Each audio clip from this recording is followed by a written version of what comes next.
వారాహి అమ్మవారిని పూజించుకోవాలని అనుకున్న టైం లేక పూజించుకోలేని వారు చాలామంది ఉన్నారు. అమ్మవారిని ఈ నామాన్ని నిద్రపోయే ముందు పఠించినట్లయితే తెల్లవారు లేచేసరికి అద్భుతమైన మార్పును మీరే చూస్తారు. అమ్మవారి నామాన్ని పఠించి నిద్రపోయిన తర్వాత మనకి వారాహి అమ్మవారి ఆశీర్వాదం పూర్తిగా ఉంటుంది. ఏ పనులు చేసినా మనకు కలిసి వస్తాయి. ఏ పని చేసినా కలిసి రాని వాళ్ళు ఏ పని మొదలుపెట్టినా మధ్యలో ఆగిపోతుంటే వారాహి అమ్మవారి ఈ నామాన్ని జపిస్తూ నిద్రపోండి. ఇలా చేయడం వల్ల ఇంట్లోనే అమ్మవారు కొలువై ఉంటారు. మన ఇంట్లో వాళ్లకు ఎలాంటి సమస్యలు రాకుండా వారాహి అమ్మవారు మనల్ని కాపాడుతారు. నిద్ర రాని వాళ్లకు కూడా ప్రశాంతమైన నిద్ర పడుతుంది.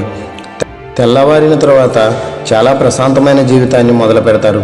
ఇలా ప్రతిరోజు చేయడం వల్ల మన జీవితంలో అద్భుతమైన మార్పులను వారాహి అమ్మవారు తీసుకొని వస్తారు.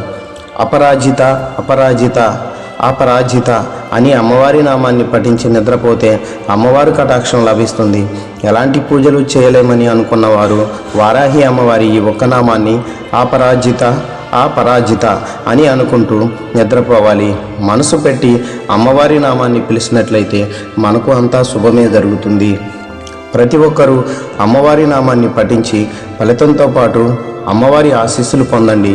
వారాహి అమ్మవారు చాలా శక్తివంతమైన అమ్మవారు. వారణాసిలో ఉన్న అమ్మవారి ఆలయానికి భక్తులను లోపలికి అనుమతించరు. కేవలం బయట నుంచి మాత్రమే అమ్మవారిని దర్శించుకోవాలి. అమ్మవారిని నేరుగా చూస్తే ఆ ఉగ్రరూపాన్ని తట్టుకునే శక్తి సామాన్యులకు ఉండదని పూజారులు చెబుతుంటారు. దేశంలో వారాహి అమ్మవారి ఆలయాలు కూడా చాలా తక్కువగా ఉన్నాయి. మన వీధుల్లో రామాలయాలు శివాలయాలు ఉంటాయి, కానీ వారాహి అమ్మవారి ఆలయాలు ఉండవు. వారాహి అమ్మవారి ఆలయాలు చాలా ప్రత్యేకం. వారాహి అమ్మవారికి కేవలం ఉదయం రాత్రి సమయంలో మాత్రమే పూజలు చేస్తారు. ఎందుకంటే పగలు అమ్మవారు భక్తులను రక్షించే పనిలో ఉంటుందని శాస్త్రం చెబుతుంది. సంధ్య అస్తమించినప్పుడు మరియు చంద్రుడు ఉదయించినప్పుడు ఆమె తన రోజును ప్రారంభిస్తుంది. రాత్రి ప్రశాంతతతో కాశీని కాపాడుతుంది. కాశీకి రక్షకురాలు మరియు క్షేత్రపాలిక అయిన రాత్రి దేవత వెనక కథ ఇలా సాగుతుంది. మాయి మాయి కాశీ లేదా వారణాసి లేదా బెనారస్ని రక్షించే దేవత ఆలయమైన వారాహిదేవి ఆలయాన్ని సందర్శించిన తర్వాత చాలా రోజులు కలిసి ఆమెను అమ్మ అని సంబోధించడం. పంది తలతో స్త్రీ రూపం మెడతో వారాహి విష్ణువు యొక్క వరాహ అవతారమైన వరాహ యొక్క శక్తిగా పరిగణించబడుతుంది. భారతదేశం యొక్క దక్షిణ మరియు తూర్పున అనేక ప్రదేశాలలో వారాహీదేవికి అంకితం చేయబడిన ఆలయాలు ఉన్నాయి. ఇక్కడ అమ్మవారు కాశీకి రక్షకురాలు. కాశీ ప్రయాణంలో మనం తప్పక దర్శించవలసిన దేవాలయం ఇదేనని నా అభిప్రాయం. కాశీ విశ్వనాథ దేవాలయం నుండి నడక దూరంలో ఉన్న దీనిని త్రిపుర భైరవి ఘాట్ మరియు దశాశ్వమేధ ఘాట్ నుండి యాక్సెస్ చేయవచ్చు. మేము అక్కడికి చేరుకున్నప్పుడు ఆశ్చర్యకరంగా ఈ ఆలయం ఉదయం 5:30 నుండి 8:30 వరకు మాత్రమే తెరిచి ఉంటుంది. ఇది మాలో మరింత ఉత్సాహాన్ని రేకెత్తించింది మరియు మేము మరుసటి రోజు ఉదయం దర్శనం కోసం అక్కడికి చేరుకున్నాము. కొన్ని చిన్న మెట్లు మరియు ఆదిశక్తి వరాహిదేవి అని రాసిన ప్రకాశవంతమైన ఎరుపు తలుపు మమ్మల్ని ఆలయ ప్రాంగణంలోకి తీసుకువెళ్ళింది. తెల్లవారుజాము కావడంతో మెయిన్ డోర్ తెరుచుకునే వరకు మేమే కొద్దిగా ఎదురు చూస్తున్నాము.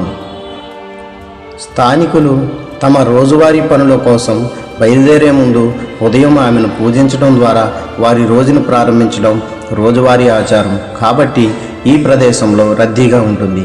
వారాహీదేవి యొక్క ప్రధాన విగ్రహం ఆలయం నేలమాలిగలో ఉంది. దేవత యొక్క శక్తి చాలా శక్తివంతమైనదని నమ్ముతారు. సాంప్రదాయాల ప్రకారం కేవలం పూజారి మాత్రమే నేలమాలిగలో ఉండేందుకు అనుమతించబడతారు. దర్శనం కోసం మమ్మల్ని పిలిచినప్పుడు నేలమాలిగలోని పైభాగంలో ఉన్న ఒక రంధ్రం ద్వారా ఆమె ముఖాన్ని, మరొక రంధ్రం ద్వారా పాదాలను మనం చూడవచ్చు. మేము ఆమెను చూడగలేది కేవలం కొన్ని క్షణాలు మాత్రమే. అయినప్పటికీ మేము అనుభవించిన శక్తిలో పెరుగుదల చాలా లోతైనది. చాలాసేపు ఉండాల్సిన మత్తుభావం మాటల్లో చెప్పలేము. అక్కడ భక్తులు మరియు అనేక మంది ఆసక్తి గల సందర్శకులు కాసేపటి క్రితం చూసిన వాటిని చూసి మంత్రముగ్ధులయ్యారు. కొందరు ప్రత్యేకంగా మందార పువ్వుల దండలు సమర్పించారు. మరియు నియమించబడిన పూజారి ఈ పువ్వులను సమర్పించి ఉదయాన్నే దేవతను అలంకరిస్తారు. నేలమాళిగలో చాలా పరిమిత సామర్థ్యం ఉన్నందున పైన ఉన్న ఆలయ ప్రాంగణాన్ని తరలించాలని కోరారు. గుడి బయట చిన్న కోనేరులో ఖాళీ దొరికి అక్కడ కొద్దిసేపు తపస్సు చేశాం. మేము బయలుదేరబోతున్నప్పుడు చుట్టూ జరుగుతున్న కొన్ని ఆసక్తికర విషయాలను మేము కనుగొన్నాము. 2 సాధువులు అగ్నిగుండం నిర్మించడం కనిపించింది. దాదాపు హవనాన్ని ప్రారంభించడానికి సిద్ధంగా ఉన్నారు. అగ్నికి నైవేద్యాలు పోసే ఆచారం. తదుపరి పరిశీలనలో వారాహీదేవి తాంత్రికులచే పూజింపబడే రూపమని మరియు తాంత్రిక ఆచారాల ప్రకారం సూర్యాస్తమయం తర్వాత లేదా సూర్యోదయానికి ముందు వారాహిని పూజించాలని మేము అర్థం చేసుకున్నాము. ఇంకొక పూజారి బయట కూర్చొని తీర్థజలం ప్రసాదం అందజేస్తూ ఉన్నాడు. తన విధానంలో చాలా శ్రద్ధతో అతను దేవి గురించి కొన్ని విషయాలను ప్రస్తావించాడు. వారాహీదేవి ఒక రాత్రి దేవత మరియు కాశీకి రక్షకురాలు. ఆమెను కొన్నిసార్లు ద్రుమవారాహి, చీకటి వారాహి మరియు ధూమావతి, చీకటి దేవత అని పిలుస్తారు. ఇక్కడ దేవి పాతాళ భైరవిగా పూజింపబడుతుంది. చాలామంది ప్రజలు తమ న్యాయపరమైన విషయాలను వెతికి పరిష్కరించడానికి ఇక్కడికి వస్తారు. కాబట్టి ఆమెను కాశీలో న్యాయదేవత అని పిలుస్తారు. పూజారులలో ఒకరైన నైవేద్యాలు సరిగ్గా చేయనప్పుడు వారు తమ ముఖం మీద సరిగ్గా ఎలా కొట్టినట్లు భావించారో కూడా వారు పేర్కొన్నారు. దేవి సంతోషంగా లేనట్లే. సరిగ్గా ప్రసాదాలు పంచడంలో ఏదన్నా పొరపాటు జరిగినట్లయితే దేవి సంతోషంగా లేనట్లనే అర్థం. చాలామందికి, ముఖ్యంగా దేవిని ఆరాధించే స్థానికుల ప్రకారం వారి జీవితంలో అనేక అద్భుత సంఘటనలు జరిగాయి. స్థానికులతో మా సంప్రదింపుల సమయంలో వారాహీదేవి రాత్రిపూట కాశీని చూసుకుంటుందని, అందుకే ఉదయం పూజలు ముగించుకొని సూర్యుడు అస్తమించే వరకు విశ్రాంతి తీసుకుంటుందని మాకు తెలిసింది. కాలభైరవుడు పగటిపూట ఈ బాధ్యతను స్వీకరిస్తాడు.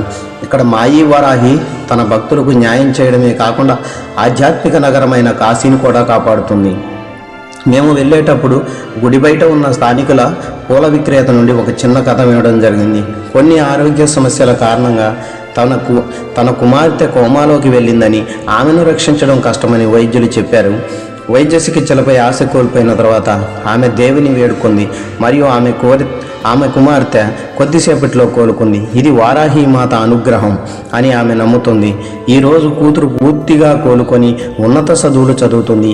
దేవు కోసం 108 మందార పూల దండను ఎలా తయారు చేసిందో ఆమె కష్ట సమయాలను గుర్తు చేసుకుంటూ కన్నీళ్లు పెట్టుకుంది.